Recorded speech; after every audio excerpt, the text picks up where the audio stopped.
The world has been wrong, completely wrong about the United States for years, and the truth has only just been exposed by one of the most demanding groups of people on the planet.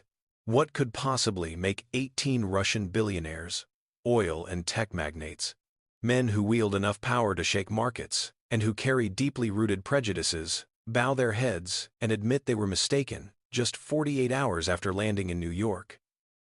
It wasn't nuclear weapons. It wasn't the skyscrapers. And it certainly wasn't the glamour of Wall Street. What shattered their pride were things so small, so unexpected, that no one could have predicted it. A speck of dust they couldn't find. A lost wallet, lying untouched in the middle of the night. And a quiet, understated civility the media has never truly told the world about. This story isn't just a trip. It's a slap in the face to every outdated belief we've been conditioned to hold about the land of the stars and stripes.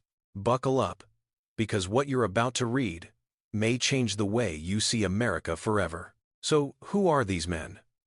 They aren't your typical luxury tourists. They are a delegation of 18 billionaires from Moscow. Among them are energy tycoons, who control the flow of oil and gas into Europe, banking magnates with enough wealth to purchase an island outright, and razor-sharp strategists who have never once been fooled by a financial report. They did not come to the U.S. for vacation. They are practical, suspicious, and fiercely proud of their nation.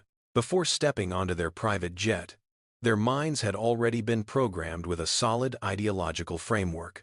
To them, Western prosperity was nothing more than a shiny veneer hiding a decaying core. These men had traveled the world, experienced 7-star service in Dubai, the disciplined precision of Tokyo, and the old-world romance of Paris. Because of their status and life experience, their opinions carry enormous weight. They are not easily impressed, and it is nearly impossible to make them offer praise. Their arrival in America felt like the entrance of the strictest judges into an unannounced inspection.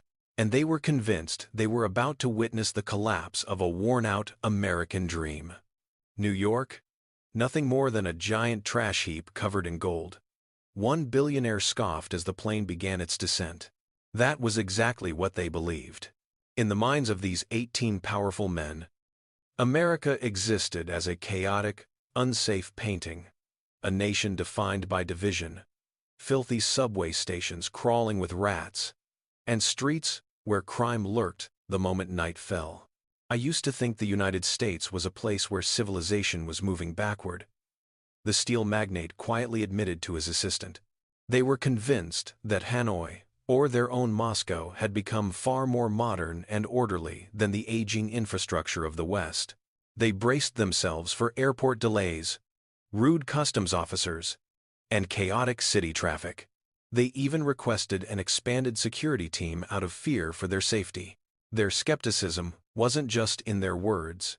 It was in the way their hands tightened around the armrests as the plane touched down. They arrived with the mindset of conquerors ready to witness the downfall of a rival. They were prepared to be disappointed.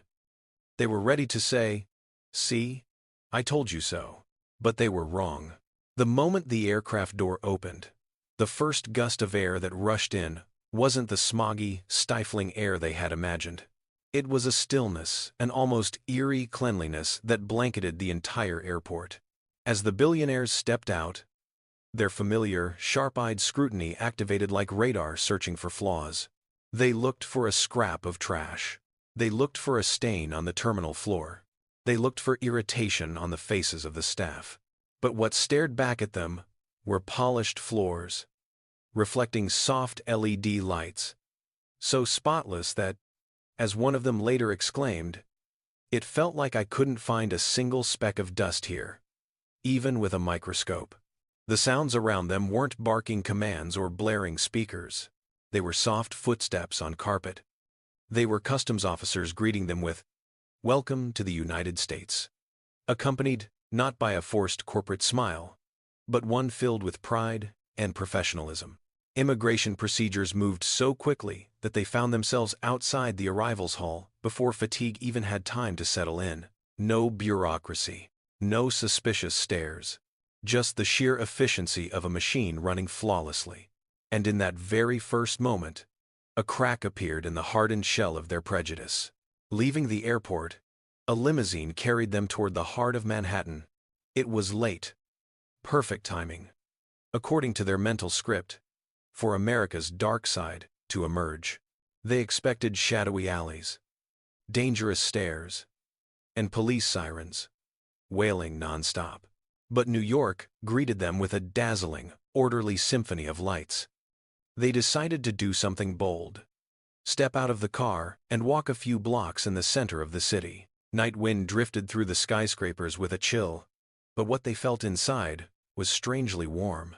The streets were as bright as daytime. Convenience stores stayed open 24/7, not fortified with thick metal bars as they had imagined, but encased in clear glass, where clerks happily chatted with customers. They saw young women walking alone, headphones on, casually walking their dogs, without the slightest hint of fear or caution. They saw groups of teenagers sitting in parks, not to start trouble, but to play music and sing together. The sense of safety didn't come from police officers standing on every corner, though they did see some. It came from the atmosphere itself, from the quiet confidence of the people.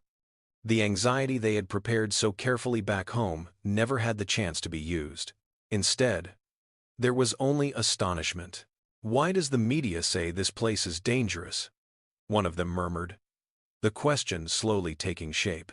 The next day, determined to test reality in its rawest form, they decided to ride the subway known both as the Lifeline and the Scar of New York, in the stories they had heard. They descended underground, bracing for the stench and the pushing crowds. The rumble of trains echoed through the tunnels, metal clashing against metal in that unmistakable urban rhythm. But once again, the scene before them stopped them in their tracks. On the platform, there was no shoving, no frantic scrambling. Americans stood in line, a straight, patient line, waiting for passengers to exit before stepping inside. A level of discipline they believed only existed in Japan, now unfolding right in the heart of the freedom-loving West. But what impressed them most was the respectful silence. Everyone from suited executives to blue-collar workers kept a comfortable space for the person beside them. And then a small moment happened right in front of them. A young black man with full-sleeve tattoos, someone they would have stereotyped, instinctively sprang to his feet the moment an elderly woman stepped into the car. He smiled, gestured to the seat, and said, "Please, ma'am." No hesitation, no prompting. The gesture was as natural as breathing. The Russian billionaires glanced at each other. In their eyes, contempt had vanished, replaced entirely by confusion and humility. They realized that the civility here wasn't enforced by strict laws or rigid rules. It came from an internal sense of responsibility, woven into everyday life.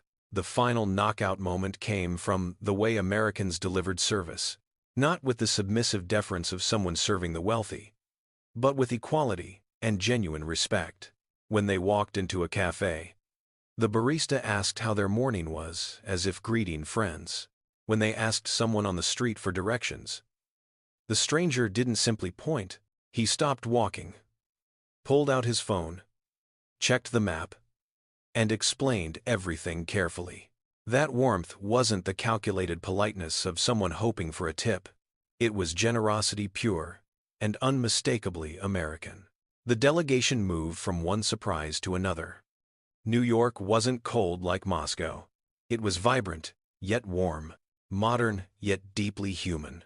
Everything ran fast and powerfully, but still carried a subtle grace in the way people interacted. The distorted image of an uncultured, deteriorating America they had built in their minds was torn apart, replaced by a vivid, civilized, magnetic reality. But all of that, impressive as it was, still wasn't enough to break them completely. The moment of collapse arrived on the afternoon of their second day, during a walk near Central Park.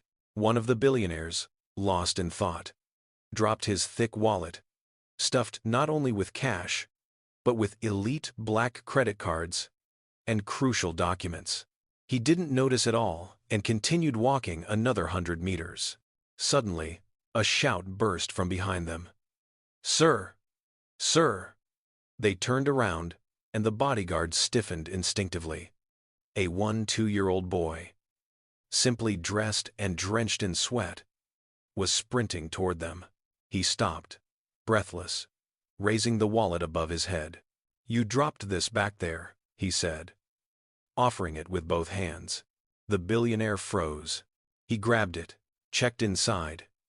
Everything was still there, down to the last cent. He pulled out a thick wad of cash to reward the boy. But the kid shook his head vigorously and flashed a gap-toothed smile. "No, sir. My mom says we're not allowed to take things that aren't ours. Have a great day." And with that, he darted back into the crowd, leaving 18 of the world's most powerful men standing speechless in the middle of New York City. In that instant, at the very moment the kid's small figure disappeared, they understood they had lost. They were defeated by the pure kindness of an American child. Their prejudices shattered completely. That night, the atmosphere in their private meeting room was unlike anything before. No sarcastic laughter, no arrogance, only the heavy silence of contemplation. One of them, the harshest critic of America, finally broke the stillness. "We were wrong about the United States. Profoundly wrong."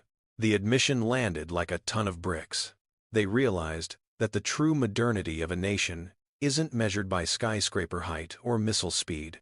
It lives in the consciousness of its people, in the cleanliness of its public spaces, in the security felt by every citizen, and in the honesty of a child on the street. 48 short hours accomplished what decades of propaganda could not.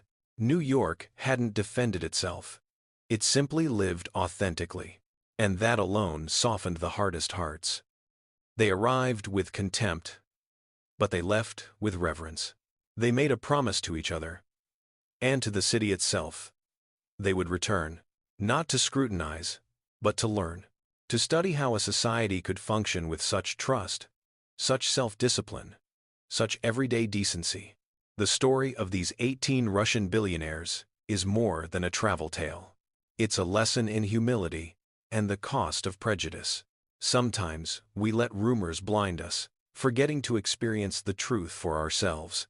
America, when seen without distortion, still holds extraordinary human values and inner strength. A great nation isn't defined by a lack of flaws, but by its ability to nurture honesty and kindness, even in the most ordinary moments. The world may not fully understand the United States yet, but the truth, much like the lights of New York City, always shines. And if you want to hear more untold stories, perspectives that might change how the world sees the land of the stars and stripes, follow and join me on the journey ahead.